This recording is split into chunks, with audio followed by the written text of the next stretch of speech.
बच्चों के हृदय में वैसी भावनाएं जगाएं। 1995 में मैं इसी भोपाल में था। राष्ट्रीय स्वयंसेवक संघ का एक पथ संचलन था। एक कार्यकर्ता, जिसका नाम मैं नहीं ले रहा हूं, राष्ट्रीय स्वयंसेवक संघ का एक सक्रिय कार्यकर्ता था। उसके साथ उसका 5 साल का बेटा था।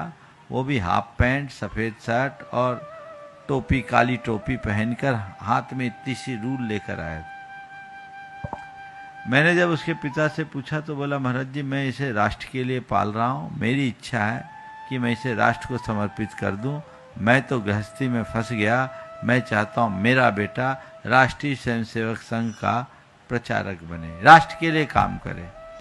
मैंने उस बेटे से कहा, क्यों, तुम्हारे पिता पापा कह रहे हैं वो सही है?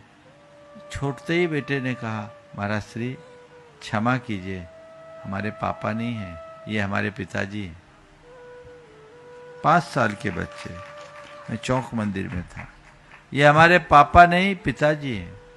मैंने कहा ठीक है, तुम्हारे पिताजी कह रहे हैं कि तुम्हें प्रचारक बनाएंगे, कभी तुम्हारे पिताजी भी ऐसे कहते थे, उनने शादी कर ली, तुम भी कर लोगे क्या?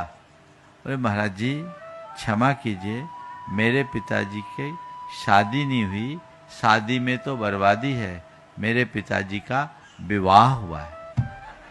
5 साल का बच्चा। फिर बातचीत आगे बढ़ी।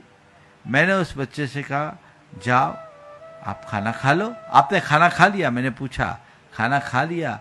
बोला महाराज हम खाना नहीं खाते, खाना तो मियाँ खाते हैं, हम भोजन करते हैं।